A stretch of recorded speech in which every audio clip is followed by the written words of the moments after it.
नमस्कार दोस्तों, welcome back. आप देख रहे हैं कॉफ़ी विद सुबीर जैन।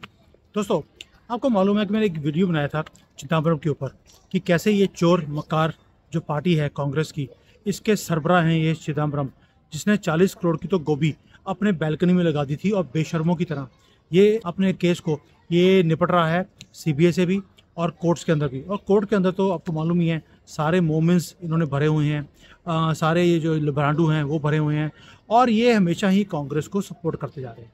अभी अभी एक इंटरव्यू हुई थी जो चिदम्बरम के साथ, मैं उसकी थोड़ी सी आपके साथ बात शेयर करूंगा कि चिदम्बरम कैसे वहाँ से घबराकर इंटरव्यू को बीच में ही छोड़ के भाग गया था। जब इसे पूछा गया कि भाई तुमने जो ये मशीन, प्रिंटिंग मशीन पाकिस्तान को बेच दी थी उसके बारे में, और दूसरा जो हमारा रघु रमन है, गवर्नर रहा हुआ है और बिल्कुल ही लिब्रांडू है, उसके भी मुंह से कुछ ऐसी बातें निकल गई थी जो मैं पर्देफाश करूंगा आपके साथ। आपको ये चीज़ें पता होनी चाहिए कि कैसे कांग्रेस ने कैसे लूटा है इस देश को, और सोनिया गांधी खुद इन्वॉल्व थी प्रिंटिंग में। चलिए शुरू करता हूँ।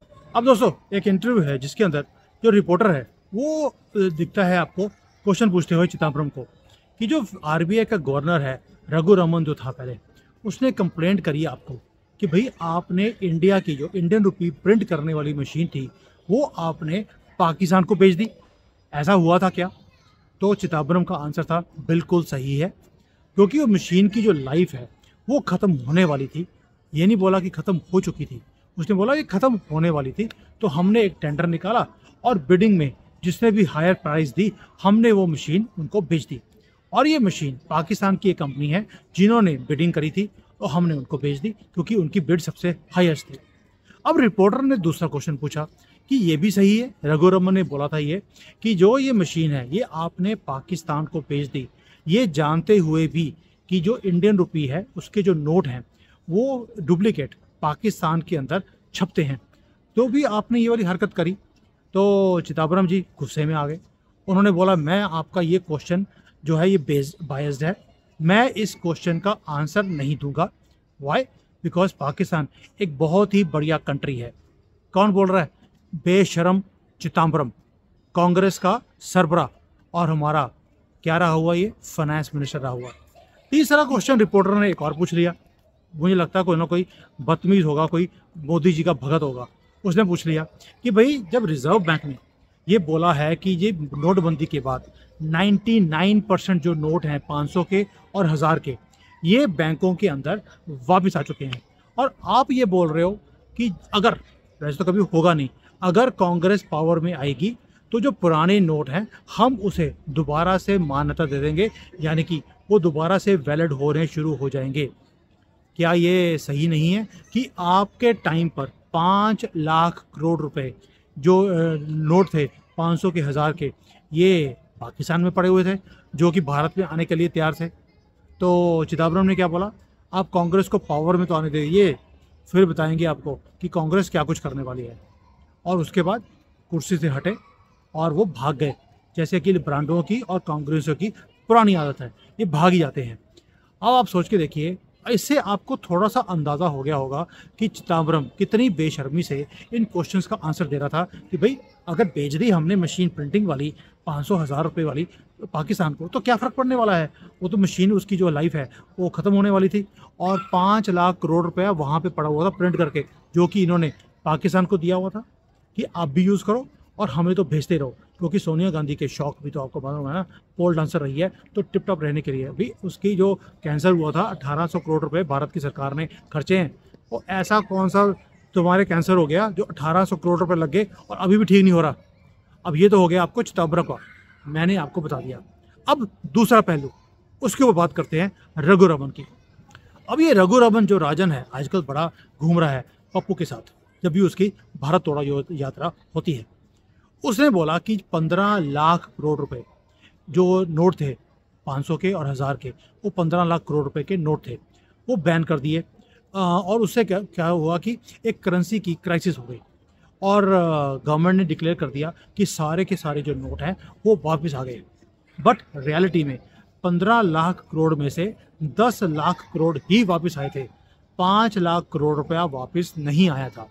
और ये गवर्नमेंट ने झूठ क्यों बोला?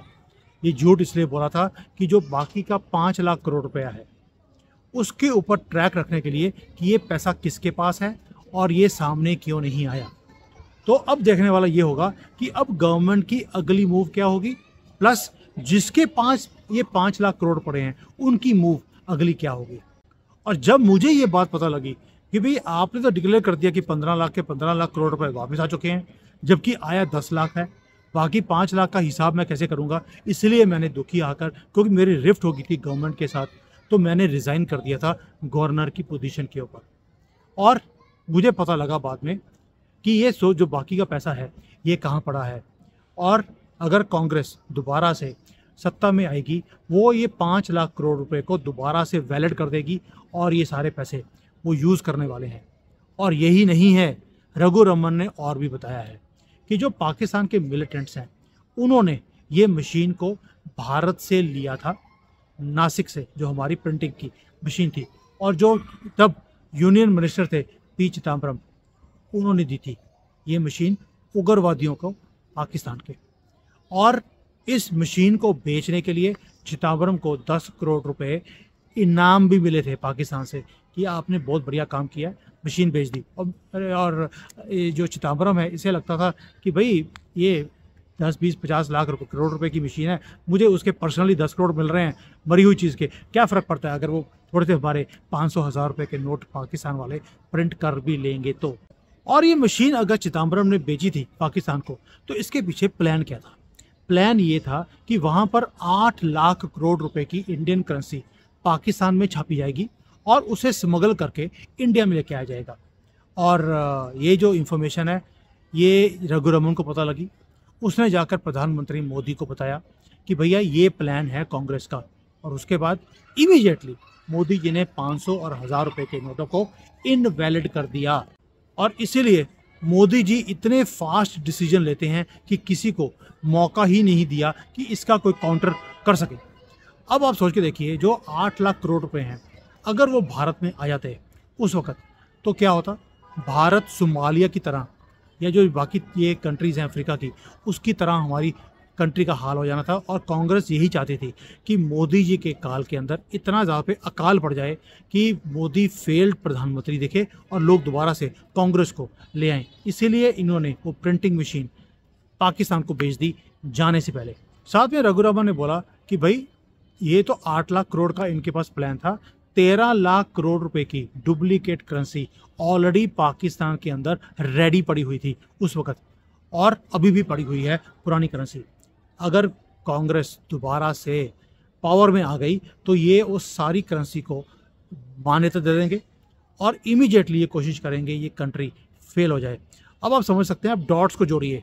पहले 500,000 ख़त्म किए, उसके बाद इन्होंने 2000 पे काउंटरफिट भी प्रिंट करने शुरू कर दिए थे पाकिस्तान में, वो भी हमने डीमोनेटाइज कर दी हैं। अगली बारी अब 500 की होगी। ये मेरा अपना मानना है, मैं ये नहीं कह रहा हूँ कि होने वाला है, ये मेरा अपना मानना है कि 500 भी जाने वाला है। अब आप सोच के देखिए, अब इस सारी डॉट्स को अब जोड़ते जाइए कि जब इंडिया राइज कर रहा था तो या कह लीजिए हम सर्वाइव कर रहे थे, पाकिस्तान भी सर्वाइव कर रहा था, मिलिटेंसी भी सर्वाइव कर रही थी। जैसे ही हमने डीमोनेटाइज किया 2016 में, कांग्रेस भी फेल हो गई, उसके बाद पाकिस्तान भी फेल हो गया, टेररिज्म भी फेल हो गया। ऐसा क्यों है? दैट मीन्स जो कांग्रेस की गेम थी वो थी कि भैया ये पैसे प्रिंट करके ले आओ, स्टेट इलेक्शंस में लगाओ और दोबारा से हम ये सारे गेम खेलते रहें। अभी रिसेंटली जो आपने देखा कि भी कांग्रेस है, इसकी बैकबोन ही तोड़ दी जैसे ही हमने 2000 के नोट भी ख़त्म किए। क्यों? स्टेट इलेक्शन जीते थे, उसमें से पैसे इन्होंने लूटे और 2000 के नोट इन्होंने छाप के अपने पास रख लिए और बैकबोन गयो। आज कांग्रेस वाले क्राउड फंडिंग की बात कर रहे हैं। कांग्रेस वालों को पैसे की कमी ये कहाँ से होगी? दैट मीन जो प्रिंटेड नोट पड़े हैं पाकिस्तान में वो भारत में नहीं आ पा रहे क्योंकि वो मान्यता नहीं है उनको और उसकी वैल्यू ज़ीरो हो चुकी है। इसलिए इनको क्राउड फंडिंग की ज़रूरत पड़ी है जिसमें 50 लाख रुपए इकट्ठे हुए हैं पूरे भारत में।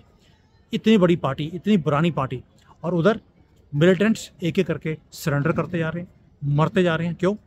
पैसा नहीं आ रहा पाकिस्तान के पास। पैसा कैसे आएगा? प्रिंटिंग मशीन ही बेकार पड़ी है उनके पास। और जो सुप्रीम कोर्ट की जो हियरिंग्स हैं इसके अंदर जितने खुलासे होते जा रहे हैं इनके प्रिंटिंग मशीन बेचने के, उतने कम हैं। मैं तो हैरान रह गया था जब मैंने पूरी की पूरी ये डिटेल्स देखी कि ये कांग्रेस का डीएनए है। कि भाई भारत को फेल करना है, बल्कि मोदी को फेल करना है, एक फेल्ड प्रधानमंत्री दिखाना है, उसके लिए प्रिंटिंग मशीन वहाँ दे दी उनको और वहाँ से प्रिंट करवा के आप नोट लेके आ रहे हो ताकि यहाँ पर जो हमारी इकोनॉमी है उसका भट्टा बैठ जाए, हम दोबारा से उठ ही ना पाएँ। ये है कांग्रेस का डीएनए। दोस्तों इसके बाद भी अगर आप, जो ये सोया हुआ हिंदू है, अगर इसके बाद भी आप कांग्रेस को सपोर्ट करते हैं तो आपका अल्लाह ही मालिक है, अब राम भी आपका कुछ नहीं कर सकता। जय हिंद, वंदे मातरम, और हम सनातनी जय श्री राम कभी भूलेंगे नहीं। Hi there. If you liked the video, please don't forget to smash the like button, subscribe to our channel, and activate the bell icon so that you receive all notifications whenever we upload a new video. Thanks for watching.